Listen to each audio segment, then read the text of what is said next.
Bienvenidos a Designaholic, el podcast que amplifica la conversación sobre la cultura de diseño y las industrias creativas a través de sus protagonistas. Soy Jorge Diego Etienne y quiero compartir contigo mi pasión por el diseño con los temas más relevantes en la actualidad y analizando objetos que han hecho historia o están marcando tendencia. Bienvenidos. Rodrigo Vázquez es diseñador industrial con sede en Guadalajara. Su principal interés ha sido colaborar en la construcción de mejores ciudades para las personas. Es por ello que fundó BKT, empresa enfocada al diseño, fabricación y comercialización de mobiliario para la ciudad, con más de 70,000 productos colocados en distintos sitios en México.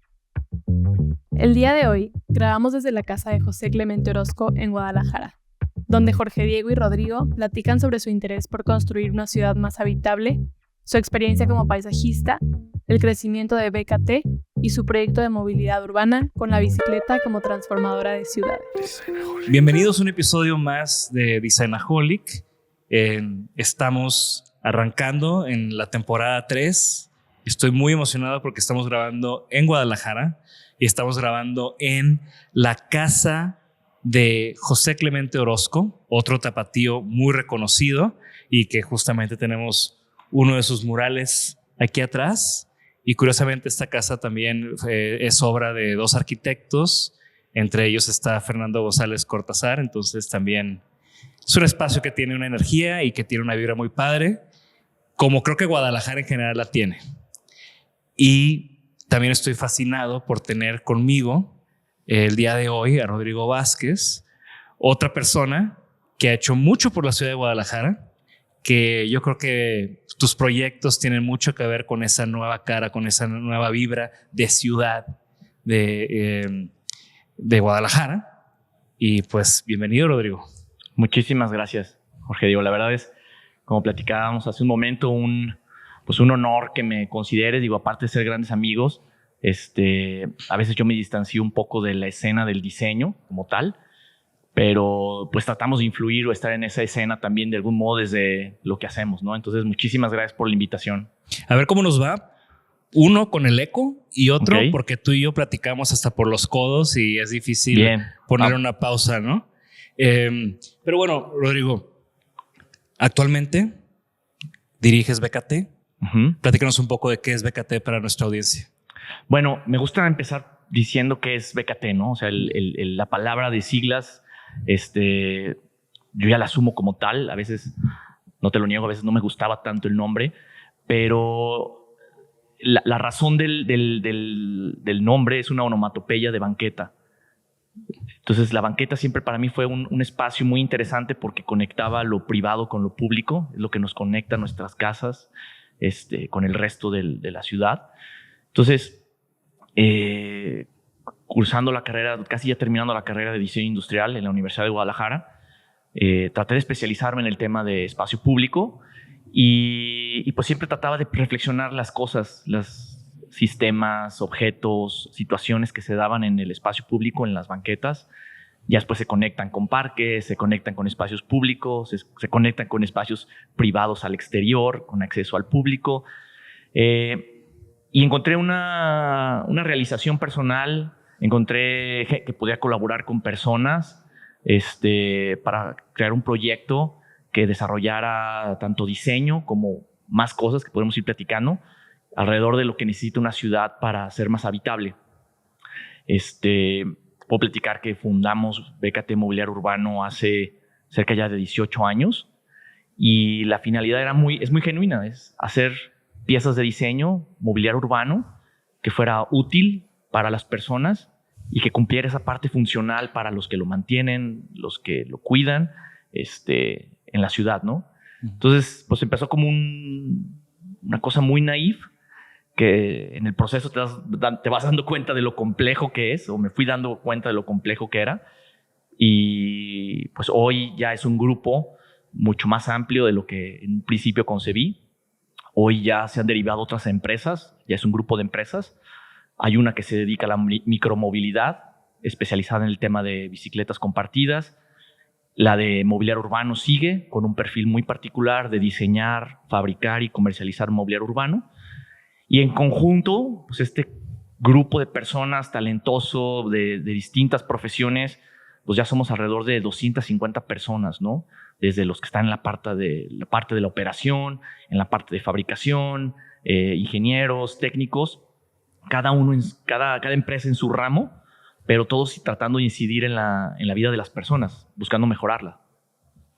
Sí, y bueno, he tenido la oportunidad de conocer partes de tu equipo, el equipo de diseño, cuando los visité ahí en tu fábrica hace pues ya un par de años. Sí. Y creo que me quedó muy claro eso, ¿no? O sea, esa manera de abordar los proyectos, esa manera de que BKT quiere, como decías, ¿no? Usar el diseño para influir de una manera positiva en la vida de las personas, y se nota en cada uno de los proyectos donde esos muebles, esos diseños se insertan, ¿no? Tú eres diseñador industrial, ¿no? Estudiaste aquí en Guadalajara, sí, la carrera. ¿Creciste en Guadalajara también? Sí, soy tapatío 100%. ¿Y cómo fue que decidiste estudiar diseño? Me ha costado trabajo volverme a recordar el hilo de cómo fue, pero... Vamos, Ron, no estás tan viejo. No, bueno, no estoy tan viejo, pero he vivido muchas cosas y se me va llenando el disco duro. Pero sí tengo claro cuál fue mi proceso para llegar a la universidad, ¿no? Yo de inicio empecé a trabajar muy joven y fui jardinero muchos años. Es como que siempre estuve muy, muy relacionado con el paisajismo, con las cuestiones del exterior, ¿no? Fui ciclista también desde niño. Fue algo que me inculcó mi familia y fui ciclista. Y de ser jardinero, y llegó el momento de decidir la universidad, mi primera reacción fue como soy, en realidad, muy pragmática, y me metí a estudiar administración de empresas. Y era porque era lo que necesitaba, ¿no? Eventualmente, no me pude pagar la carrera en una universidad privada en la que ingresé. Y hay algo que todavía no recuerdo, que fue lo que me hizo considerar entrar a la Universidad de Guadalajara, específicamente a diseño. Sí tengo una influencia familiar detrás, ingenieril, de un abuelo que tenía talleres, que tenía máquinas, que creaba. O sea, sí había un tema creativo que me atraía. ¿Y si ibas ahí de chico y te rodeó? No, era más como más una remembranza de mi familia, que me platicaban de lo que él hacía o construía o hacía, o las fábricas que había hecho. Y pues era como inspirador para mí. Entonces estaba como una parte como de ingeniería, ¿no? Tenía por otro lado en la familia otra influencia arquitectónica, pero que no me identificaba tanto porque lo veía muy complejo. Yo decía, los arquitectos pues es una escala que no es para mí. ¿Cómo hacen cosas tan grandes, no? Y eventualmente yo creo que fue un libro o fue algo que me hizo ver que había posibilidad de idear y resolver objetos. Y en cuanto entré a la Universidad de Guadalajara, sentí que me saqué la lotería. Fue el paso más grande en mi vida porque fue un cambio de círculo social, un cambio de zonas de ciudad donde yo normalmente vivía. Fue un cambio, una catarsis en mi vida, literal. Y en el primer semestre me di cuenta que era lo que quería. Entonces disfruté cada momento en la universidad hasta el final, ¿no? O sea, fui muy afortunado en la educación que recibí. Y ya en el proceso de la universidad me llamaba la atención el espacio público y me metía de oyente a otras clases de urbanismo y arquitectura. Y así como que fui construyendo con estos sistemas de créditos que podías cursar distintas carreras, clases, empecé a estructurar mi propia versión de lo que yo necesitaba, ¿no? ¿Y tuviste alguna experiencia profesional en esos primeros años, ya sea durante la carrera o recién graduado? En los primeros años de la universidad seguía ya más formal algunos proyectos de paisajismo.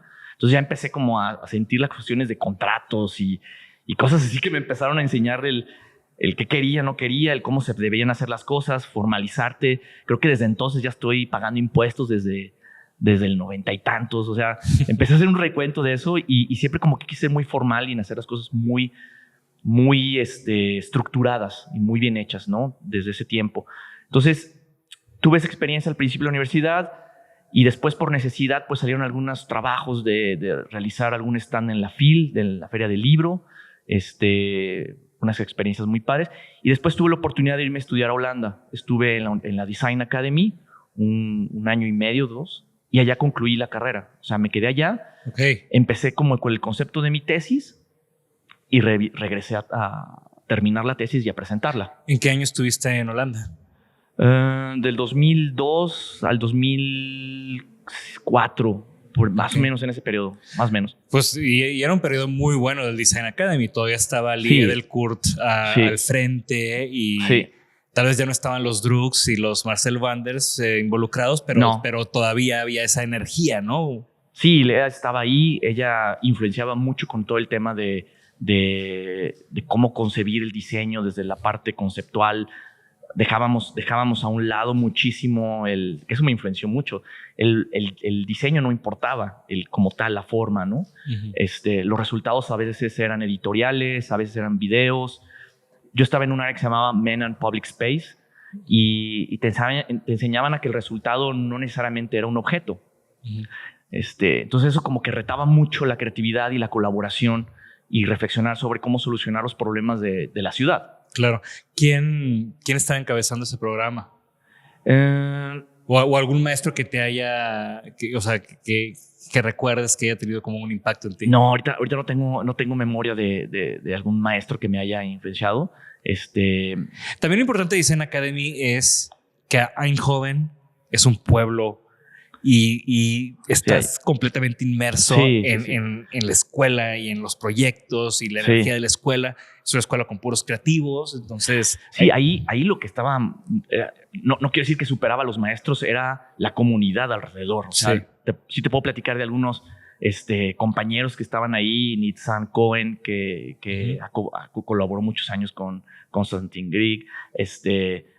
Gente que ahorita está trabajando en las universidades de Milán, haciendo cosas increíbles. Se me van muchos nombres, pero había muchas personas que hoy están influenciando muchísimo en la industria en muchos lados, ¿no? Desde desarrollo de producto, automotriz incluso. Hay muchísimas personas.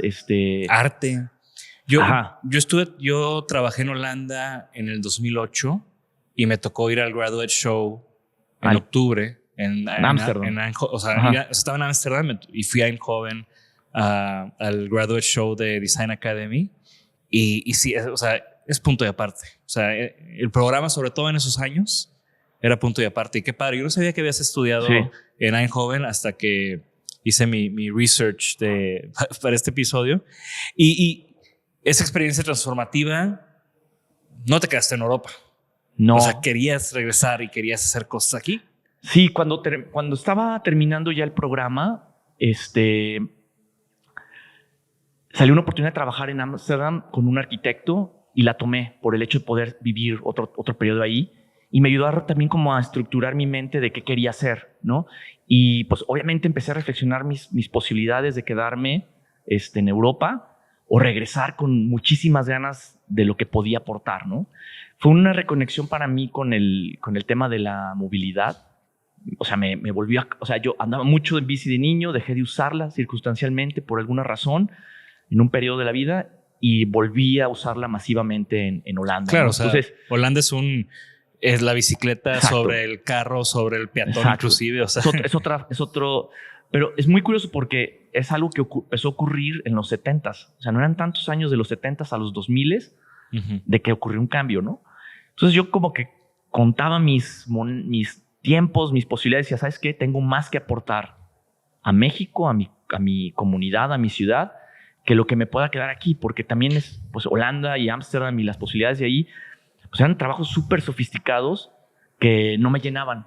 O sea, como que ya había aprendido lo suficiente, me había inspirado lo suficiente y me sentí en el momento correcto de regresar a aportar más a Guadalajara, a las ciudades de acá. ¿Y cuál fue tu primer paso al regresar? Encontrar trabajo. No pude, como obviamente, entrar directamente a algo de una empresa de mobiliario urbano, no existía. El diseño seguía siendo un tema como para desarrollo de stands. O sea, era una escena muy compleja todavía en ese tiempo para el diseño, y más el diseño industrial, ¿no? Entonces, tuve un gran maestro, que sí es uno de mis mejores maestros de la vida, Matías Medina. Él pues me enseñó el oficio del diseño, casi puedo decirlo. Obviamente aprendí mucho en la escuela, pero Matías pues fue un gran maestro para mí y él me invitó a colaborar en su proyecto. Y a partir de ese proyecto que me sumo, pues yo como que empiezo también a incubar mi propio proyecto de algún día tener una marca de mobiliario urbano. Entonces empieza la incubación Y poco a poco los proyectos que empezaban como a ser muy enfocados, yo me encargaba de ellos en el proyecto de Matías. Y así fuimos desarrollándonos hasta que llegó un momento que bien naturalmente tomé yo mi rumbo y de ahí nació ya con un equipo y empezó BKT Mobiliario. Y esa primera iteración de BKT, ¿eras tú? ¿Y cuánta gente? ¿O cómo empezó? Sí, ¿Cómo es ese arranque? Ese arranque de cochera, ¿no? Que en Sí. Estados Unidos es común que sea en la cochera. ¿Para ti cómo fue ese arranque? Pues mira, fue en un espacio increíble, en este espacio en la colonia Seattle, en Guadalajara, en Zapopan.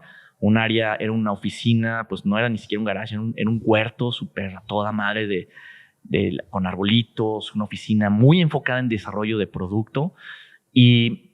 Y ahí se empezó a sumar un equipo que hoy están todavía en la empresa. Órale. Se sumó al equipo en su momento Mario Delgado, que hoy es socio de otra parte de la empresa, del grupo que es BKT Visipública. Él es diseñador industrial, se especializó mucho en el tema de ciclismo urbano y después él migró a esa otra empresa. También estuvo en el equipo Diego Briceño, también diseñador industrial, que hoy es el gerente general de BKT Mobiliario Urbano. Claudia Volcán también es diseñadora, egresada de la Universidad de Guadalajara y hoy también es parte del equipo pues, importante que lleva temas muy importantes en la empresa. Y ahí se fueron sumando y eventualmente de este pequeño huerto con un par de oficinas, pues se volvió realidad la idea de poder comercializar mobiliario urbano y como estaba configurado de la oficina en un lugar, el taller en otro lugar, la operación demandó otras instalaciones, otro rumbo, otras condiciones y tuvimos que separarnos. ¿Desde el principio estaban fabricando ustedes? Fabricábamos unas partes, integrábamos, pero teníamos que maquilar fuera. Claro. O sea, había una maquila obvia de ciertas cosas muy complejas fuera. Y en un taller muy pequeño integrábamos o desarrollábamos el prototipado. Uh-huh. Y a mí me da mucha curiosidad el arranque porque mobiliario urbano pues es un juego muy diferente, ¿no? Porque estás hablando de pues, proyectos urbanos, sí, que estás hablando de licitaciones, estás hablando de contratos complicados, estás hablando de desarrollos, estás hablando de garantías, ¿no? O sea, ajá, un diseñador, quieras o no, y no por minimizar a nadie, pero pues eres un diseñador y quieres hacer mobiliario de residencial, pues te haces una silla en un taller y vas y la muestras y haces 2 o 3 o 4, ¿no? No es el caso de mobiliario urbano. Entonces, ¿cómo fue ese arranque con ustedes? ¿A través de qué proyectos? Sí. ¿O haciendo prototipos y yéndolos a mostrar? ¿O cómo arrancó el proyecto de BKT? Fíjate, es muy interesante porque el mismo proceso nos fue dando las respuestas o encontramos las respuestas ahí. Como diseñador industrial o diseñador, precisamente desarrollas un producto y se te olvida el costo del desarrollo, que va implícito en tu venta. Tú dices, oye, me compraron 20 bancas, ¿no? Entonces, el desarrollar esas 20 bancas te costó un dineral en tiempo, esfuerzo, prototipado, pruebas. Y lo que nos dimos cuenta es que, o lo que ahí percibí es que ese esfuerzo tomaba sentido o ese esfuerzo se podía monetizar si lo volvíamos a vender esas bancas en otro lugar, ¿no? Entonces, ahí fue donde decidimos, ¿sabes qué? Este producto necesitamos registrarlo y volverlo a vender. Entonces ahí es donde empiezas a pensar ya más como empresa que tiene un componente que es el diseño, ¿no? Y fue muy naif como cualquier emprendimiento, ¿no? O sea, el desarrollo de producto iba orientado y es un esfuerzo al usuario, no al mercado o no a la realidad, ¿no? Uh-huh. En ese momento en las ciudades, o por lo menos aquí en Guadalajara, no existían presupuestos para mobiliario urbano, no existía una empresa de mobiliario urbano como tal. Existían personas que veían revistas que les daba un arquitecto o un proyectista, oye, cópiame esto y ponlo ahí. O compraban botes de 200 litros o copiaban las bancas americanas con una forma X y era lo que se llenaba en los parques. Entonces uh-huh. Tú veías un mobiliario urbano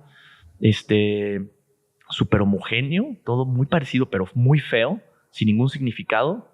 O sea, se había perdido lo que había de ornamento en el pasado por un periodo horrible de piezas que eran por satisfacer un proyecto, ¿no? Uh-huh.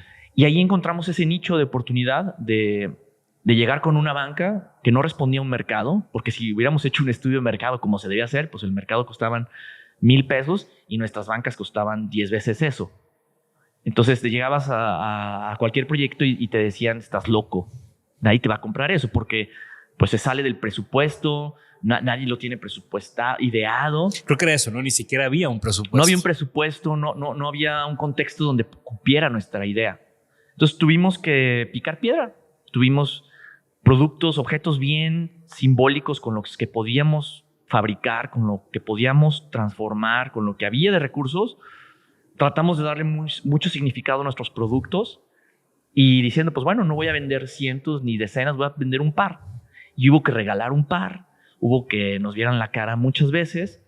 Fue difícil argumentar que una pieza de diseño no significa que sea cara, sino que estaba pensada y bien hecha y que aquí estábamos para responder, llámese garantías si algo salía mal, cosa que nadie hacía con el resto de los productos que ponían en nuestras ciudades. Entonces tomó tiempo, tomó años tomar una posición, que se vieran los productos en la calle, que tenían un sentido, que la gente los usaba. Y eventualmente ya hay un presupuesto, hoy ya es otra la realidad, afortunadamente ya hay más empresas y aparte, es una realidad. Y también hoy en día, digo, lo hemos visto como los gobiernos han apostado a transformar las ciudades, han apostado a generar espacios públicos y dentro de eso el mobiliario urbano es como el cherry on top, ¿no? O sea, está padre el parque, pero también tiene, o sea, el detalle. O sea, creo que el mobiliario urbano es el lujo del detalle. Exacto. De un espacio público. Y también es la experiencia de las personas, porque es el contacto directo. Es el contacto directo. O sea, las personas sienten un espacio en su arbolado, en sus texturas de pisos, su paisajismo, pero eventualmente se van a recargar en algún lugar, van a apreciar el espacio desde un lugar, van a dejar su vehículo en algún lugar y esa interacción se traduce en ciertos objetos que son muy particulares porque no hay un usuario definido. O sea, esa es una de las complejidades del diseño industrial enfocado en mobiliario urbano, porque tienes que considerar que el niño se va a sentar, que el viejo se va a recostar y que alguien lo va a repintar. Y no hay una definición precisa de todo esto. Podemos ser cualquiera, ¿no? Entonces, eso tratas de traducirlo en criterios de diseño que a veces resultan y a veces generas un aprendizaje. Que ese era un poco de lo que te quería preguntar ahora. ¿Hay un proceso BKT? ¿Hay una manera en que BKT aborda los proyectos? O sea, ¿cómo haces lo que haces? Hay procesos que son muy orgánicos, que rebotan de otras inercias, pero todo tiene que pasar por un mínimo, por un proceso, ¿no? O sea, aunque sea un rebote de, ¿sabes qué? Tenemos estas semanas para resolver esto. No hay tanto tiempo de estudio. Aplicamos aprendizajes que hemos ganado con el tiempo. Sí llevamos un proceso, ¿no? O sea, llevamos un proceso y más ahorita que estamos ya con una agenda ambiental en la empresa donde perseguimos objetivos muy claros de ser más sustentables y reducir nuestra huella. Sí tenemos un proceso donde analizamos desde los materiales, la elección de los materiales, la manera de concebir las piezas que afectan en la forma en que los tenemos en inventario, la forma en que los mandamos, la forma en que los instalamos y la forma en que lo usan. Y ese método pues se traduce obviamente en una serie de cosas que el diseño tiene que pasar por un proceso creativo, obviamente. Hacemos pruebas, es una de las ventajas que tenemos en la planta, que tenemos maquinaria para hacer pruebas rápidas. Hacemos un prototipado rápido, regresamos a la etapa de búsqueda. Después vienen etapas que son muy especiales, como de acabados o terminados, que te pueden regresar hasta el principio si la pieza no te permitía eso. Y eventualmente respondes ya sea a un proyecto o a una prueba de ácido, de lanzar un producto, empezar a medirlo. Y otra cosa muy peculiar de nuestro mercado es que no es un producto que pongas en una vitrina. No es una cosa que que la mercadía es fácil. Es algo que lo anuncias como un producto nuevo y tienes que comenzar con proyectistas que se dedican a hacer el espacio público, a diseñarlo, a que lo consideren. Y empiezas tú a argumentar, colocan uno y yo creo que puedo decirte que de la primera vez que colocas un producto a que se empiece a generar una sinergia de que se pueda volver a vender, pueden pasar 3 años, 2 años. Entonces, vemos los productos con una carrera muy larga. Y algo que hemos descubierto es que, pues bueno, pusiste unas bancas en un parque en Guadalajara y ahora te las piden en otra región del país y reaccionan diferente al clima. Por más que estudiaste los acabados, hubo fallas, te regresas, cambias, ajustas tu línea de producción y es un proceso constante de mejora, de rediseño, que es ahí donde también hay un proceso muy rico para el equipo creativo porque, bueno, el equipo creativo está compuesto de casi 5 personas y están todo el tiempo rediseñando, lanzando productos nuevos, pensando en cómo lanzar productos nuevos y trabajar en la información que hay alrededor de los productos. Y ahora ahí es donde nos damos cuenta de lo complejo que es tener un catálogo, ¿no? Y por eso lo mantenemos pequeño, por esa complejidad, ¿no? De desarrollar un producto. Pequeño, pero como tú dices, ¿no? O sea, son productos que llevan muchos años, muchas pruebas, muchas iteraciones y también muchos premios. Sí, ha sido un tema. La razón de haber participado en un concurso de ese tipo, como If Design o Good Design, a mí me daba miedo que entrar y no ganar algo bajara los ánimos del equipo, ¿no? Porque un premio no necesariamente refleja lo que es la empresa, lo que ha logrado o puede llegar a ser. Uh-huh. Pero sin duda era una motivación para el equipo. También nos está ayudando bastante para entrar a otros mercados fuera de México, porque si de por sí es difícil vender un diseño mexicano en Estados Unidos o Europa, vender mobiliario urbano todavía es más complejo porque es eso mismo de que te especifique alguien, tienes que cumplir con muchísimas normativas. Y si los cumples, pues bueno, el diseño tiene que convencer a un proyectista americano que son muy especiales. Entonces, el hecho de tener reconocimientos americanos como Good Design o If Design hacían que por lo menos nos estén volteando a ver para empezar a considerarnos en proyectos fuera de México. Entonces, era como una parte estratégica entrar a estos proyectos, medirnos si teníamos ese ancho de posibilidad y también el equipo, pues también fue una gran cosa para el equipo, ¿no? Y creo que todo, o sea, una de las cosas que yo siempre he admirado de BKT es eso, ¿no? Creo que tienen unos estándares muy altos y creo que las cosas, o sea, hay cosas negativas y positivas que se pueden adjudicar cuando le pones lo mexicano al diseño uh-huh. en un panorama internacional, o sea, siendo crudos y reales, ¿no? Y yo creo que en un mercado como lo puede ser el mobiliario urbano, pues tal vez no te puede jugar muy en favor. Y creo que ustedes lo han hecho muy bien, no solamente con los premios, sino también con la comunicación, con el storytelling. Yo creo que tu background era en joven me hace también mucho clic en ese storytelling que tienen con los productos, en esos desarrollos que comunican no solamente el producto final, sino cómo llegaron a ese producto. Y cómo el proceso de BKT pues verdaderamente está centrado en un usuario. Sí. ¿Y cómo fue que de una empresa de mobiliario urbano salen estos proyectos de Mibici y de Ecobici, que son unos proyectos monstruosos, donde no es nada más los objetos, sino también la operación, también es el sistema como tal? Sí. Está muy buena tu pregunta.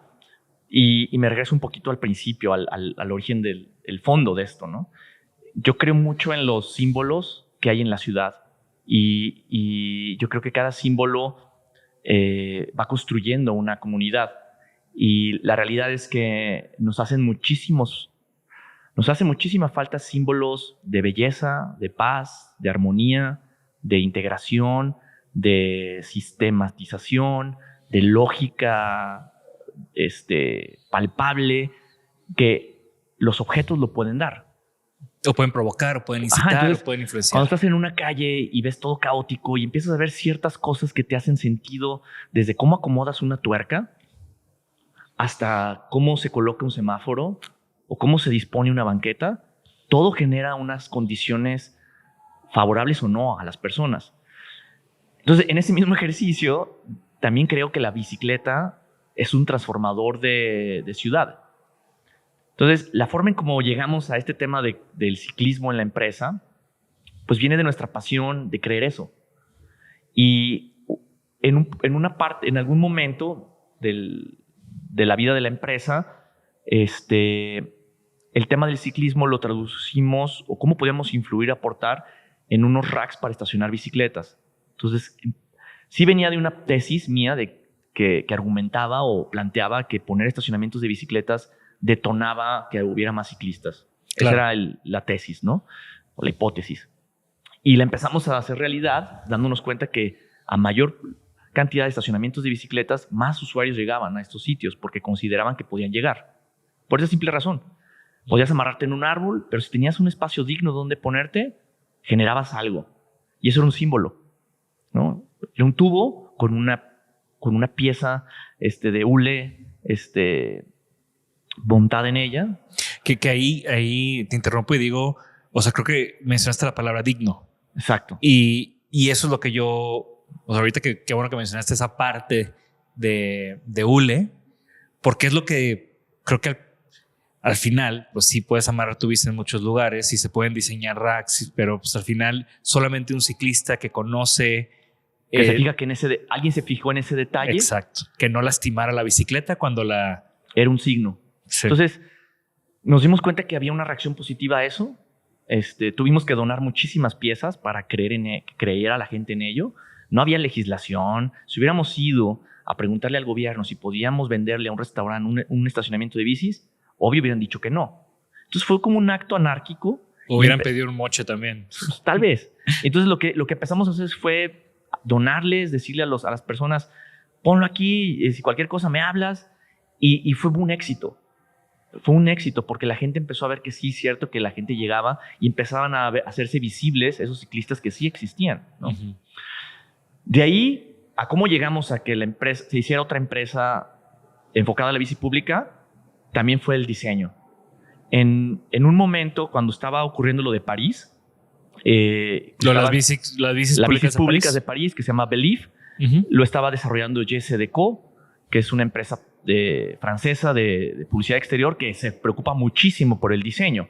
Uh-huh. O sea, grandes diseños que han trabajado con Norman Foster y nómbralos, han hecho de París una galería urbana, todas sus piezas, y ellos empezaron con el tema del ciclismo con la bici pública, ¿no? Entonces, pues fue algo que nos inspiró. En su momento pretendimos desarrollar nuestra tecnología, quisimos invertir con lo que ganábamos del mobiliario urbano, dijimos, hay que invertir en desarrollar esta tecnología, hay que invitar a otras empresas. No se logró, fue un emprendimiento fallido, lo que se intentó en ese momento, pero de ese error aprendimos que se tenía que pensar de otra forma, ¿no? Y una de las cosas que nos dimos cuenta es que había empresas que estaban diseñando también y podían vender ese equipamiento. Y nos dimos cuenta que en Montreal, el diseñador Michel Delair había diseñado el primer sistema de bicicleta pública de una forma integral, que se integraba al transporte de la ciudad de Montreal, que estaba pensada la bici desde el principio junto con el dock donde lo podías anclar. Entonces dijimos, imagínate que eso pudiera ocurrir en Guadalajara. Entonces el primer guiño fue una pieza, un render de un diseñador en Montreal. Después fue salirnos de nuestra zona de confort, ir a un congreso en Dinamarca, contactar a los que lo fabricaban, traer información y decirle al gobierno, oye, ya nos dimos cuenta que no podíamos desarrollar esta tecnología, que esto es un sistema robusto de transporte y te sugerimos que este sea un sistema de transporte más en la ciudad. Y de ahí tomaron años con otros socios, formamos otra empresa para eso, para tratar de convencer a cada que estaba en el gobierno de que lo hiciera, ¿no? Y pasaron muchas administraciones, no se logró, hasta que hubo un equipo que puso atención y es hoy lo que es mi bici, ¿no? Sí, yo recuerdo venir a Guadalajara y una de las primeras cosas que me llamaron la atención era eso, ¿no? Eran los racks, era la gente en bici, era el sistema. O sea, era algo que yo en Monterrey, pues hasta la fecha no hay un sistema así. No. Ya ves más gente intentando, ya ves más gobiernos haciendo, políticas a favor haciendo políticas y dándole prioridad a otros medios de transporte. Pero Guadalajara para mí fue como una sorpresa, ¿no? Sí, sobre todo porque algo muy peculiar de Guadalajara es que fue la sociedad creativa, política, organizaciones civiles, la que empezó a poner el tema cada vez más fuerte en la ciudad, y de ahí se elevó al gobierno, incluso ya gente que estaba, bueno, nosotros pudimos consolidarnos como una empresa que le provee servicio al gobierno, hubo otros que se metieron ya a trabajar, hicieron carrera como funcionario público, pero ya con esa idea de lo que queríamos de ciudad a mediano plazo, ¿no? Ahorita ya estamos viviendo lo que soñábamos hace 15, 20 años, ¿no? Pero todas estas personas estábamos ahí, pedaleando con un motivo, con alguna pancarta, proponiendo soluciones, porque eventualmente eso pasó. Cuando hubo gente del gobierno que sí puso atención y nos dijo a todos, órale, hay que hacerlo. ¿Cómo llevamos de las ideas, de la pancarta, a una realidad? Y es una gran responsabilidad. Sí. Porque ahora estás de este lado, haciendo realidad que estos proyectos pues requieren gestiones, requieren diálogo político, requieren seriedad en la forma de gestionar tu empresa, si estás tú del lado de una empresa que le da servicios al gobierno. Y es exponerte. Y sí, y ser transparente, ¿no? O sea, nos ha tocado que nos critiquen sin conocimiento de muchas cosas. Algunas cosas las puedes explicar y otras pues te toca como poner la cara y decir, pues bueno, no tienen toda la información completa y no es blanco y negro la situación, ¿no? Es complejo trabajar para la ciudad porque estás sujeto a este tipo de opiniones, ¿no? Sí, te insertas en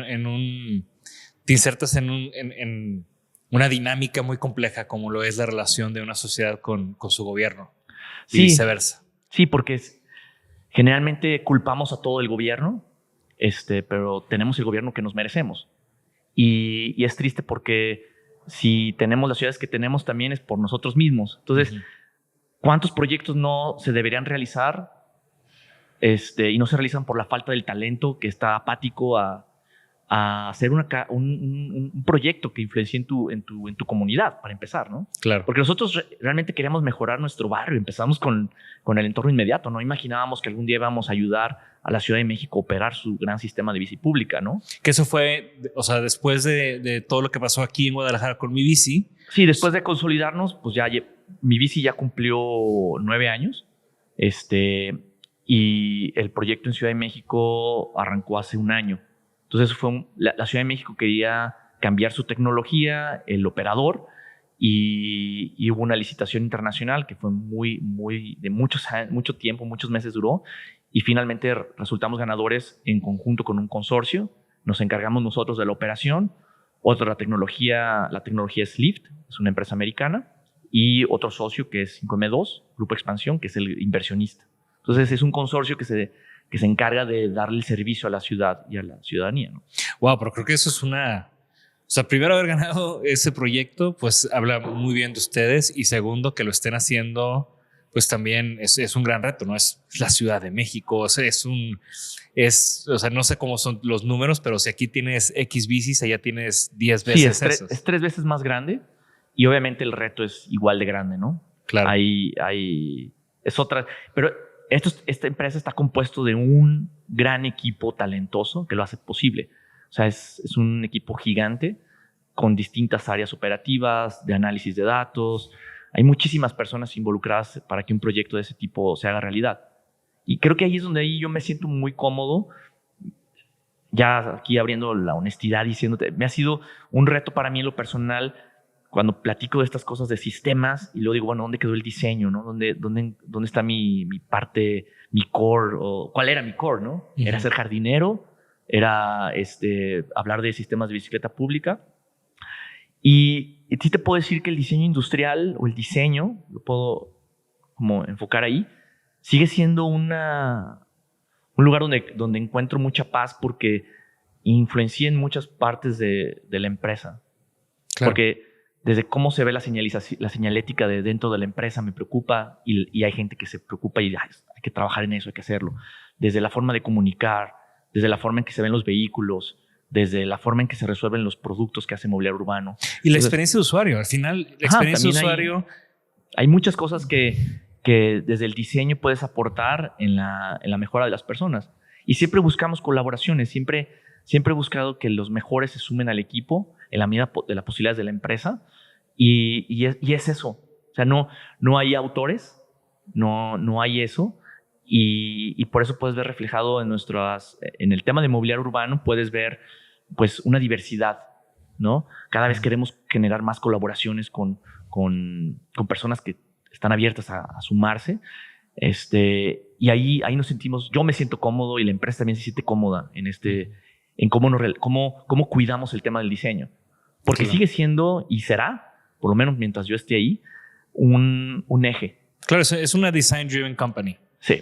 Y tanto que lo dirige, en lo que a mí me toca dirigir, el que gerencia el proyecto, la oficina. Entonces siempre está en esa órbita el diseño como un oficio que coordina las otras áreas, ¿no? Claro. No, y es una mentalidad y es una manera de es un mindset para todos. Y una óptica. Sí. O sea, sobre todo cosas como, o sea, temas urbanos. Sí. Hay muchas maneras de abordarlos y hay muchas maneras de analizarlos. Y de nuevo, ¿no? La óptica de un diseñador creo que ha sido parte del éxito de BKT. Uh-huh. Y hablando de éxito en todo este recorrido, ¿cuál crees tú que fue tu big break? O sea, ese proyecto que hay un antes y un después para BKT. Pues yo diría que hay dos.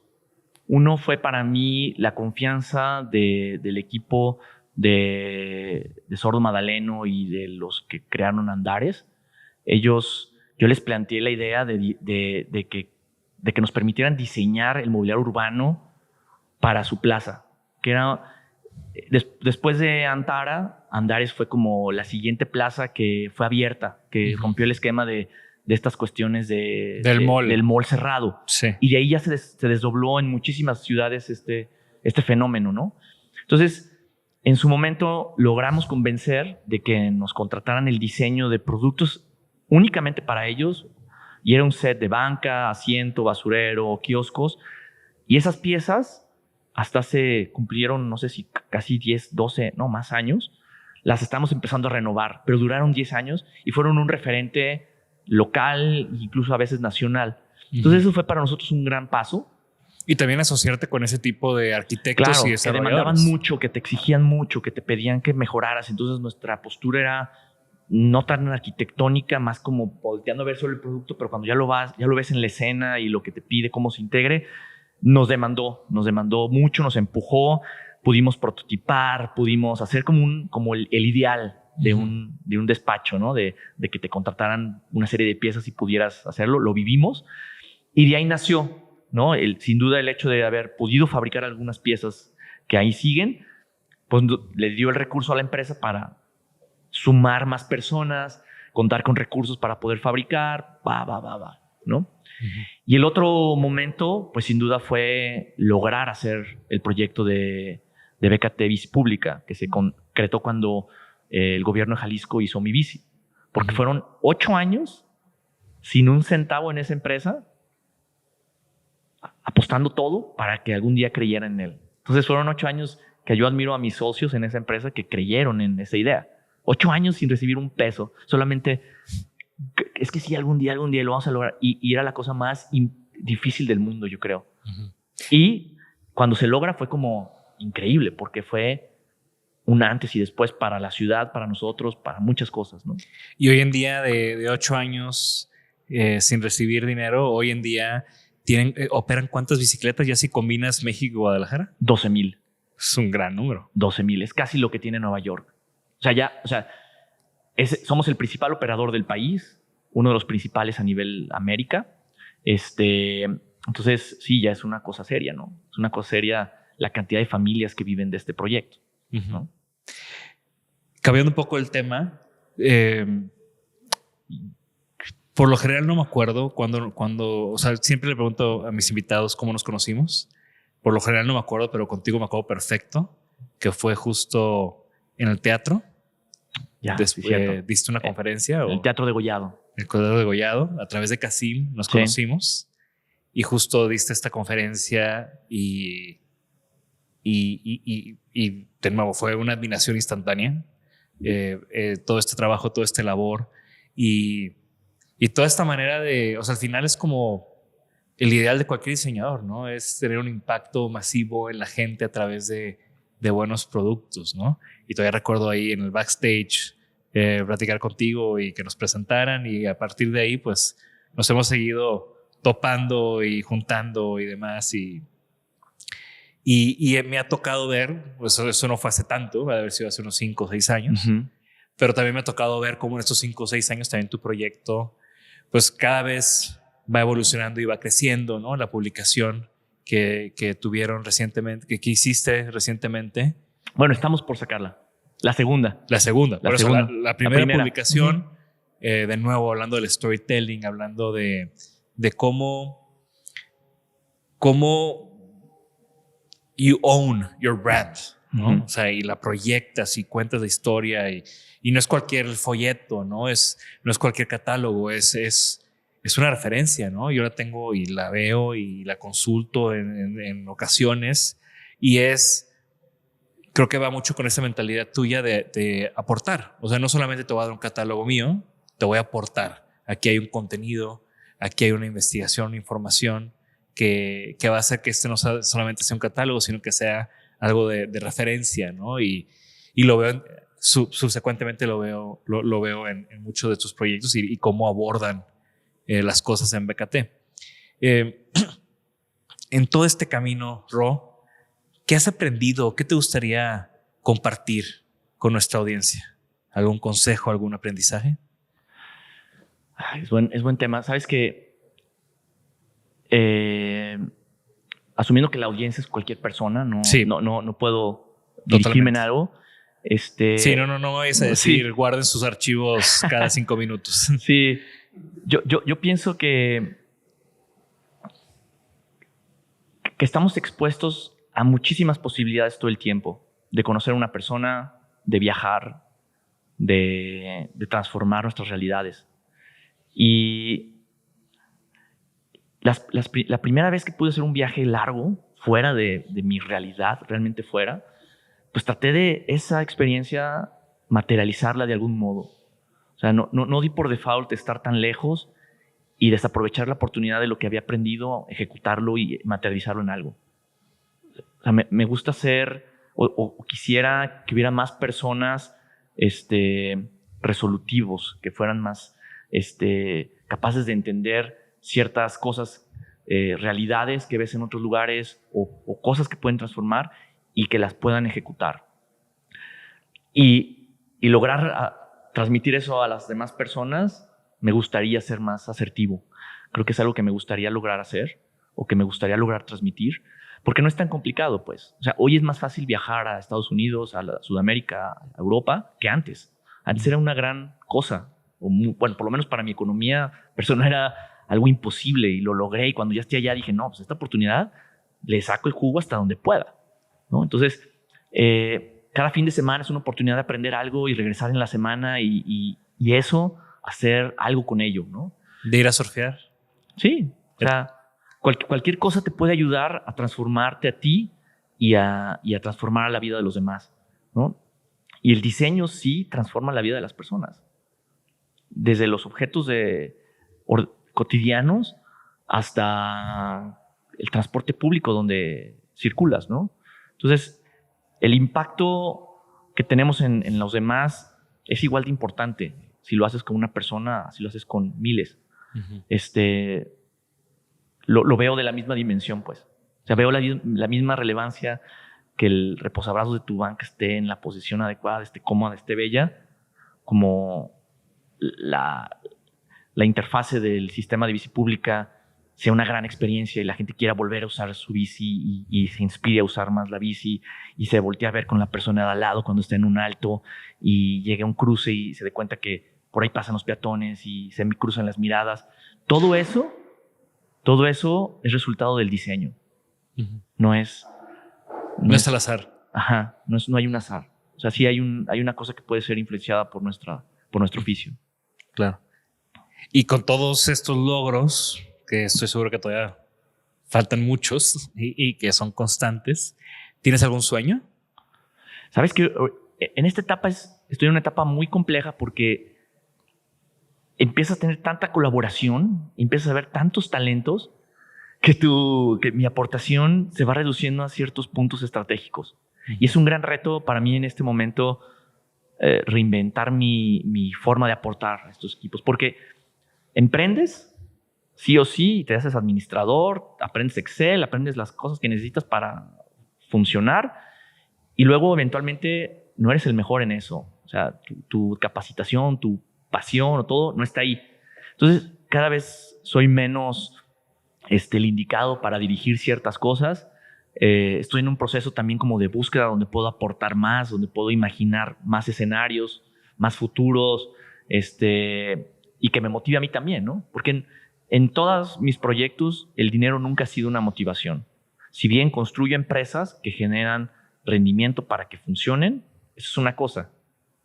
Pero mi vida personal o mi relación con las empresas, que es muy estrecha, no está relacionada en base a lo económico, está relacionado en que sean sustentables, que sean sustentables en materia ambiental, que sean sustentables económicamente.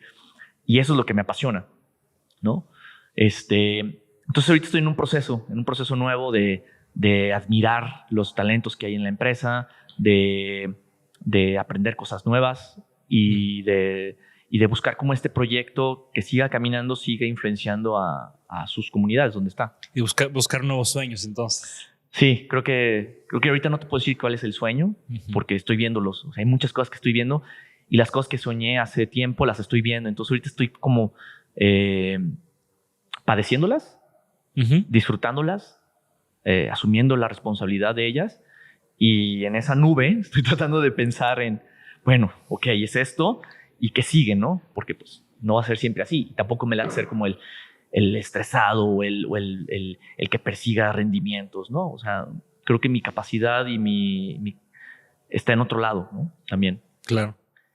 Excelente. Entonces, para empezar a cerrar, un par de preguntas breves que le hago a todos los invitados. ¿Tienes algún objeto favorito? Es una buena pregunta. Sí, tengo es muy particular porque es un pequeño bote de cristal donde deposito ciertas semillas de árboles que me gustan. Entonces eso como que siempre me ha conectado con mi raíz, que es el jardinero, el paisajismo. Entonces en mi cajonero tengo ahí un pedacito que es como de botica. Entonces cuando veo un árbol que me gusta y la semilla cabe en ese bote, la tomo y siempre voy echando una semilla ahí. ¿Y desde cuándo lo tienes? Como desde hace unos 8 años, 8 o 9 años. Entonces ahí tengo ese objeto que es como, y generalmente abro muy seguido ese cajón para sacar algo y siempre lo veo. Entonces como que tal vez ese objeto es muy significativo para mí, para mi origen y por lo que es, ¿no? El paisajismo siempre presente. Sí, de algún modo sigue siendo un tema. Me encanta. Y bueno, ¿tienes alguna recomendación para nuestra audiencia? ¿Algún libro, podcast, música, película, lo que sea que te esté llamando la atención o que te haya volado la cabeza recientemente? Sí, sigo mucho un blog que se llama Street Blog, que publican muchas cosas de ciudad. Es un blog americano. Crowdbeat es un grupo de música que me pone en paz y los pies en la tierra y a veces la cabeza en el cielo. Libros me cuesta mucho trabajo. No, solo soy más de reportajes, de lectura rápida. No tienes que decir uno a cada uno. Sí, no.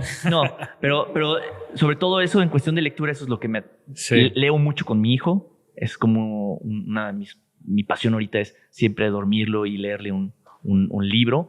Generalmente son cuentos bien ligeros y ahí está mi lectura, ¿no? Sobre todo eso. No, pero creo que estoy seguro que de esta conversación van a brincar muchos apasionados por temas urbanos y esa recomendación del Street Blog Sí, luego puedo compartirte ahí para que lo Sí, tengas. claro, lo ponemos en los show notes. Y bueno, no me queda más que agradecerte, Ro. Me encantó esta conversación, me encanta la pasión con la que abordas tu proyecto y de nuevo creo que para mí es muy significativo ver diseñadores haciendo las cosas tan bien como tú siempre las has hecho y como tus empresas lo han hecho.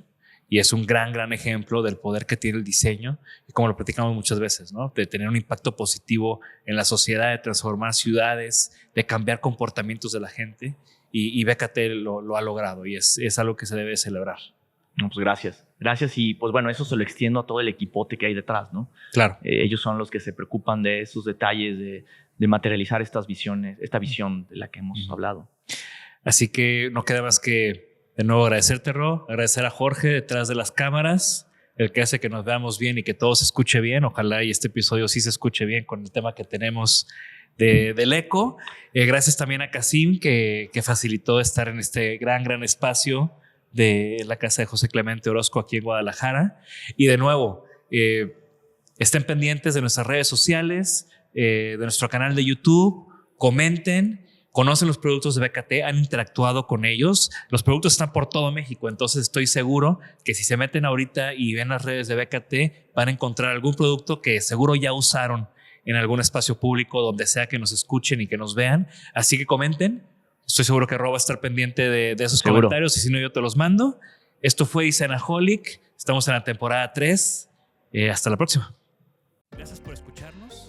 Por favor, suscríbanse al podcast y síganos en nuestras redes. Nos pueden encontrar como Designaholic MX. Y para que la conversación continúe, deja tu comentario. Me interesa mucho conocer tu opinión. También te puedes registrar a las 5 de la semana un newsletter con lo más relevante del diseño, arte y arquitectura directo en tu mail. Mi nombre es Jorge Diego Etienne y esto fue Designaholic.